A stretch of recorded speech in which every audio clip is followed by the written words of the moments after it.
आज मी आहे मेंढपाळांच्या वाड्यावर. अशी वाडा बोलतात ना, वाडा बोलतात. ह्या वाड्यावरती मी आज आपली संस्कृती, आपली भाषा, आपला मेंढपाळ, आपला धनगर समाज हा दाखवायचा मला प्रचंड हौस आहे त्याची. आपली भाषा टिकली पाहिजे, आपली संस्कृती टिकली पाहिजे, ह्याकरता मी असे व्हिडिओ घेत असतो आणि प्रसारित करत असतो. मुंबई पुणे महामार्गात, जुन्या महामार्गाने जाताना जे शिंगरोबाचं मंदिर लागतं खोपोलीच्या पुढे, त्या घाटाचा शोध एका शिंगरोबा नावाच्या धनगराने लावला. आजही तिथे शिंगरोबाचं देवाचं मंदिर आहे. येता येता लोक दर्शन घेतात आणि तिथे प्रसाद देखील दिला जातो. तर त्या महामार्गाचे जनक म्हणजे ज्यांनी शोध लावला त्या धनगरांनी पुण्यावरून इकडे येताना, मुंबईकडे येताना, ठाणे जिल्ह्यात येताना त्या मार्गाने ते आले आणि त्याचा मग घाट रस्ता तयार झाला. नंतर महामार्ग तयार झाले. तर श्रीगोंदा तालुक्याचे हे कुटुंब दरवर्षीप्रमाणे आपल्या ठाणे जिल्ह्यात, पालघर जिल्ह्यात किंवा अनेक अहिल्यानगरमधले धनगर समाजातली कुटुंब, धनगर आपल्या मेंढ्यांना घेऊन मेंढ्यांना चारायला पावसाळ्याच्या अगोदरपर्यंत शेतात बसवत मेंढ्या आणि त्या याच्यापासून थोडंफार धान्य मिळायचं पहिली परंपरा होती. आता पैसे मिळत असतील. तर माझ्यासोबत आहेत कमल कोल्पे. मावशी, तुम्ही लहान असल्यापासून ह्या मेंढ्यांच्या बरोबर फिरता, तेव्हा चालत फिरायची. कुठं फिरले तुम्ही? तरी कोणतं तुमचं गाव? पुढे आम्ही संगमनेर फिरलो, नाशिक फिरलो, तिकडं पालघर, तिकडं सापाळा, बोईसर. बरं, तेव्हा किती मेंढरं असायची तुमच्याकडे? आमच्याकडे थोडीच मेंढरं असायची.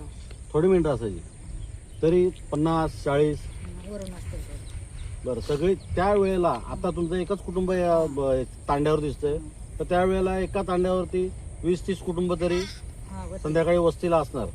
दिवसभर मेंढरं चालायची, परत संध्याकाळी. बरं, मेंढरापासून उत्पन्न काय मिळायचं तेव्हा? उत्पन्न काय हीच अशी आपला पोट भरायचे उत्पन्न, दुसरा काय उत्पन्न. लोकर मिळून त्याचे पैसे मिळायचे का? ते पहिले पैसे भेटत होतं, आता नाही पैसे. आता नाही मिळत. बरं, त्याचं दूध विकून पैसे मिळायचे का? विकत होती लोक काय काय. बरं, आम्ही नाही विकला. आता आपण ही जाळी मारून हे मेंढरं बसवलं, ते त्याची विष्ठा शी करतात तिथे, त्याचे पैसे मिळतात का? पैसे स्वरूपात, धान्य स्वरूपात. तर अशी ही परंपरा आहे आणि आज सगळ्यात ती चालू आहे. परंतु आज आपण पाहू शकता मेंढपाळ धनगर समाज तिथल्या तिथे न राहता त्याच्यात देखील प्रगती झालेली आहे. पहिल्यांदा घोड्यावरती बिराड घेऊन कुत्रे, मेंढ्या, छोटी पिल्लं सगळं घोड्यावरच बिराड घेऊन सगळा महाराष्ट्र फिरायचे. तर आता तुम्ही त्यांच्याकडे बाईक आहे. आज घोड्या जागी त्यांचा तो ट्रॅक्टर आलाय. म्हणजे अशी एक प्रगती होत चालली. मुलं त्यांची शिकत गेली. तेव्हा मावशी, तू शिक्षण किती आलं? काय नाही आलं मावशी, शिक्षण नाही आलं तुझं? रे आला नाही. तू कितीला आहे? तू कितीला आहे? चौथीला. म्हणजे आता पुढची जी तयार होणारी पिढी ती शिकते. आता शिक्षण पुढे जाते.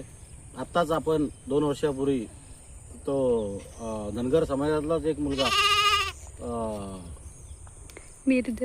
बिरदेव ढोणे म्हणून, तो MPSC पास झाला आणि अधिकारी झाला.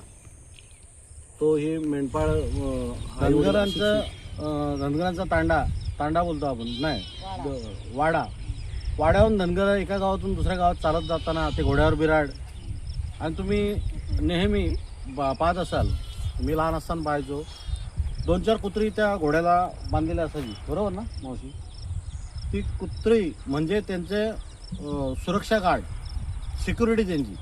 त्या कुत्र्याला बघून मला वाटतं कोण जवळ जातात, एकदम हिंसक कुत्री आहेत. आता यांच्याकडे 2 कुत्री आहेत. कुत्री दाखवतो म्हणजे काय नाव आहे का?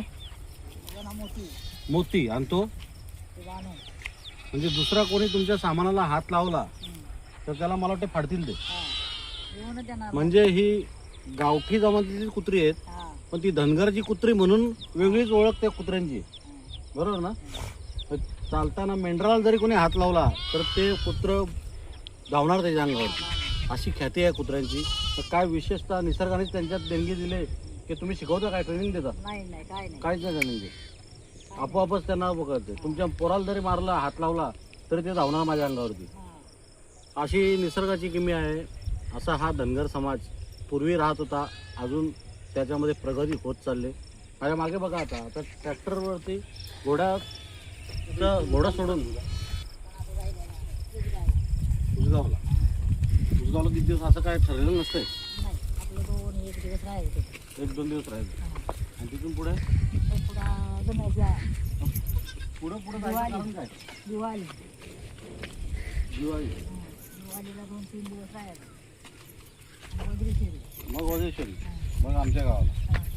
आणि हा संसार सगळा उघड्यावरच असतो. हा उघड्या फक्त 2 कुत्री. तुम्ही जरी इथून मेंढ्या चारायला गेले तरी 2 कुत्री सगळ्याचा सांभाळ करतात.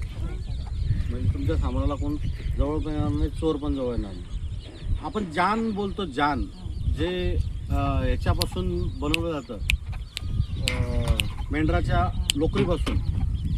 ते जानची खासियत अशी आहे माझ्या माहितीप्रमाणे, त्याच्यावर झोपल्यानंतर तुमची अंगदुखी, कंबरदुखी अगदी मातीवर टाकून, घरात माती असायची पहिल्यांदा याच्यावरती, हां याच्यावरती टाकून त्याच्यावर झोपल्यानंतर तुम्हाला पाठदुखीचा त्रास होणार नाही, तुम्हाला अंगदुखीचा त्रास होणार नाही, खालून तुम्हाला तुमचं शरीर नेहमी उबदार राहील.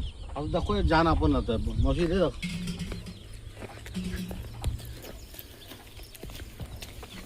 हा जानचा प्रकार आहे, पण याला कवर घातलंय. कवर घातलं हे जे नाही कवर घातलंय.